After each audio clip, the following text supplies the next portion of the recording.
Bonjour à tous, vous regardez sur le web, merci d'être avec nous au programme. Aujourd'hui une émission particulière consacrée à Wikipédia avec une interview exclusive du président de la fondation Wikimedia qui héberge le site Wikipédia.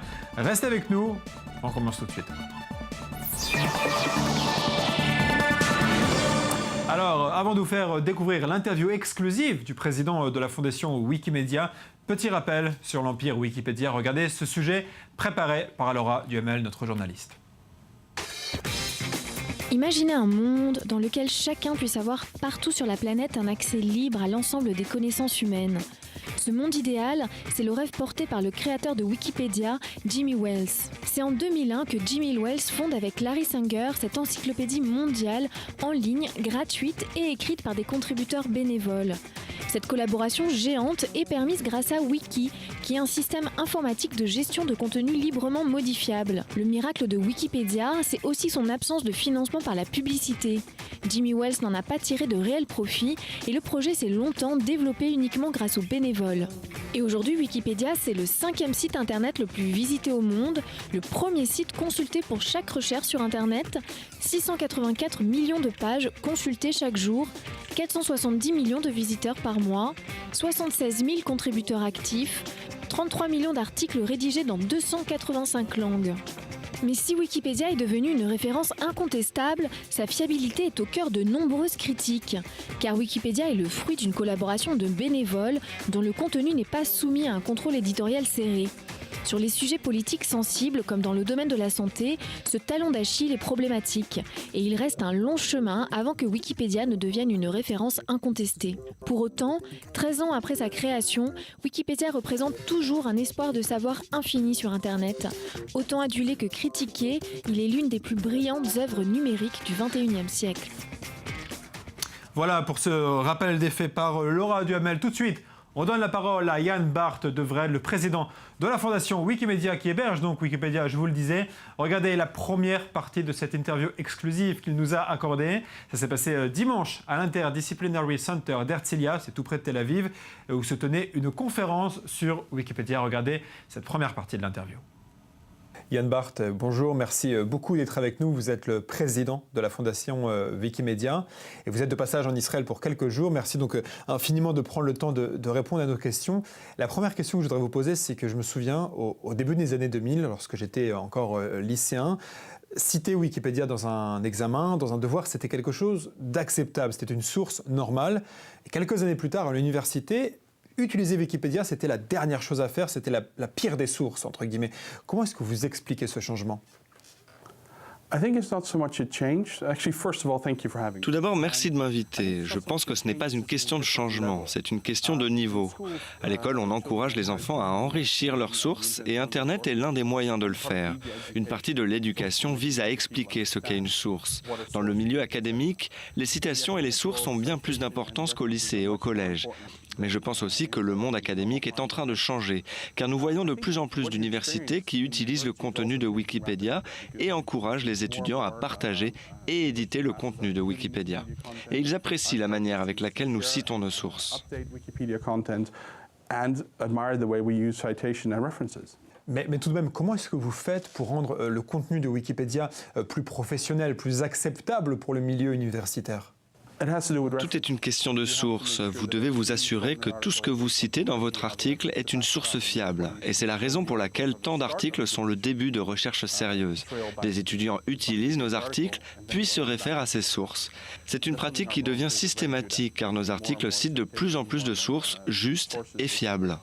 Toute la philosophie de Wikipédia, c'est que plus il y aura de personnes qui participeront à l'écriture d'articles et à l'édition d'articles, plus le contenu sera de meilleure qualité. Mais comment vous pouvez être aussi sûr d'une telle chose ?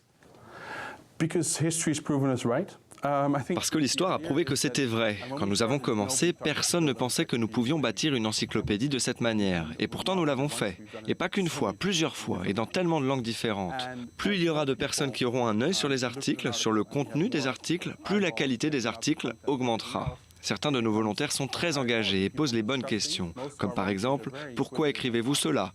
Vous ne citez pas vos sources. C'est une interprétation qui semble être plus de la propagande qu'un point de vue neutre. » C'est surtout vrai sur les pages problématiques. Elles sont très surveillées par les internautes. Nous tentons de les garder aussi neutres que possible, mais ça ne peut marcher que si un grand nombre d'internautes s'impliquent.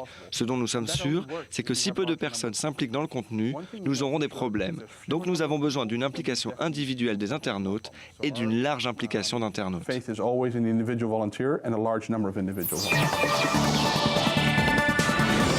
De retour sur le plateau de Sur le, voilà pour cette première partie d'interview consacrée au contenu de Wikipédia. On va dans quelques instants évidemment écouter la fin de cet entretien exclusif accordé à Sur le web. Mais avant cela, je voudrais revenir sur la philosophie de Wikipédia. On l'a un peu entendu pendant l'interview. Je vous rappelle, cette philosophie, elle consiste à faire participer le plus possible d'internautes pour améliorer le contenu.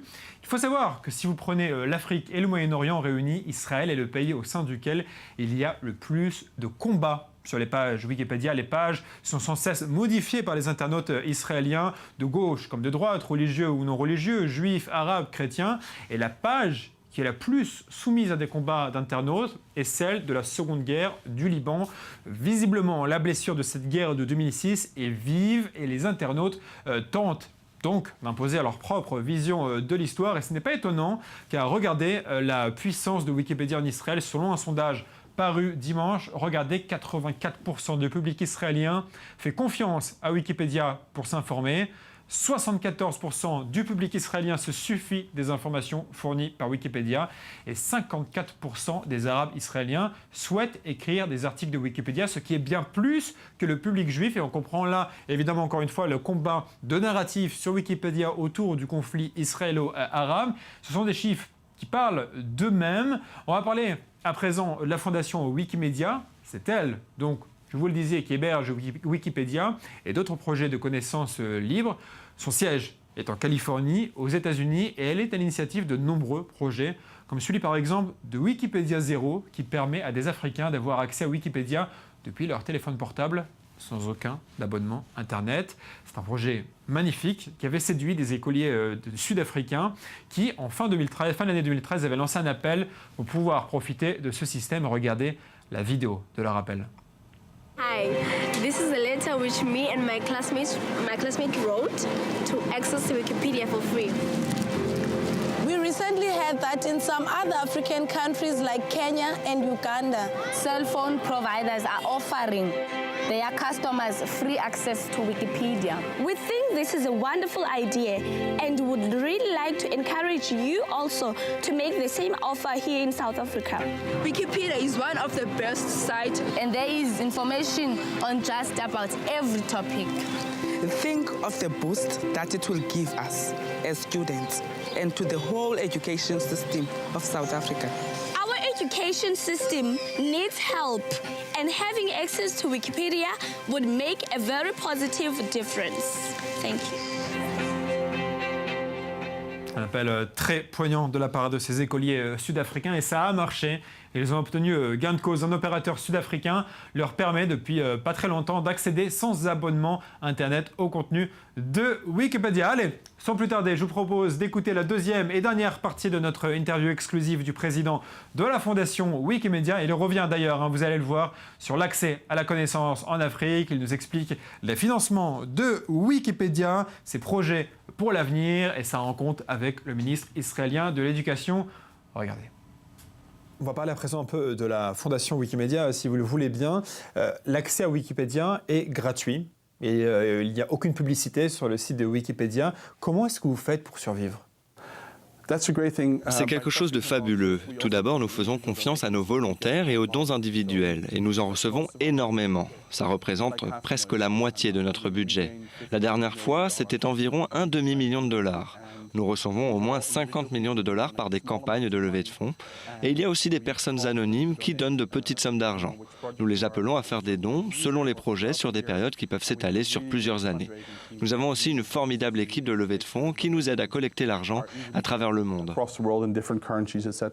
En Californie, on a vu plusieurs géants d'Internet comme Facebook ou Google s'immiscer dans des débats publics. On a vu aussi des problèmes au sein de la fondation Mozilla avec un président qui avait pris des positions contre le mariage pour tous. Est-ce que la fondation Wikimedia s'immisce dans le débat public, dans des sujets politiques ? Nous essayons de ne pas nous impliquer, mais c'est inévitable, car certains événements qui se produisent à travers le monde sont directement liés à Internet. Et parfois, ils vont à l'encontre de notre cause, qui est de partager la connaissance. Donc nous sommes obligés de nous impliquer pour être sûrs que notre point de vue soit entendu. Il y a par exemple le projet de loi américaine SOPA sur le piratage, contre lequel nous avons protesté en mettant hors service Wikipédia pendant une journée. Nous avons des actions similaires dans d'autres pays si des lois similaires sont votées. Nous essayons de rester en dehors du débat politique, mais nous ne pouvons pas rester en dehors si notre mission est en danger. Car notre mission, c'est de partager pour que tout le monde ait accès de manière égale au même savoir. Donc vous vous immiscez dans des débats publics lorsqu'il s'agit de liberté ou d'Internet, mais pas pour les autres sujets politiques. Nous essayons de ne pas le faire, car ce n'est pas notre mission. Et nous sommes petits. Vous savez, par rapport à Google et Facebook, on parle de 195 employés. Oui, mais vous êtes tout de même l'un des plus importants sites web au monde. Oui, mais ce n'est pas grâce à nous, c'est grâce à nos volontaires. Donc c'est aussi à eux de décider si nous devons entrer dans le débat public. Quand il est question de mettre hors service Wikipédia pour protester, par exemple, ce n'est pas une décision que la Fondation prend. C'est une mesure que la Fondation tente de rendre possible pour ceux qui le souhaitent. On a vu en Afrique plusieurs pays qui ont permis un accès gratuit et sans abonnement Internet à Wikipédia pour les étudiants, pour les écoliers depuis leur téléphone portable. Et on a vu aussi en Afrique une très belle vidéo, on en a parlé dans cette émission, des écoliers, des lycéens qui voulaient accéder gratuitement à Wikipédia sans abonnement Internet depuis leur téléphone portable. On en est où ? Pour nous, et en particulier pour moi, c'est l'un des projets les plus excitants. Wikipédia Zero est un projet qui permet à ceux qui n'ont pas de connexion Internet sur leur téléphone portable de pouvoir quand même accéder gratuitement au contenu de Wikipédia depuis ce téléphone. Cela nous ouvre des portes d'un public que nous ne pouvions pas atteindre auparavant. Nous nous concentrons sur les pays où une telle mesure a un réel impact. Je viens des Pays-Bas et nous nous sommes dit que, par exemple, si une compagnie néerlandaise nous proposait de se joindre au projet Wikipédia Zero, nous ne l'aurions pas fait, car dans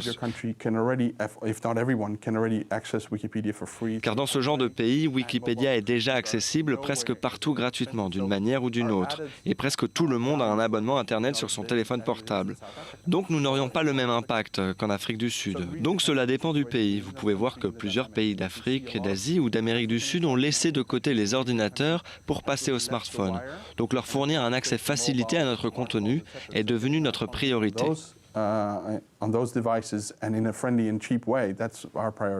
Donc on comprend que la principale chose pour vous, la chose la plus importante, c'est l'éducation et l'accès au savoir. Et demain, vous allez rencontrer le ministre israélien de l'Éducation. Qu'est-ce que vous allez lui dire ?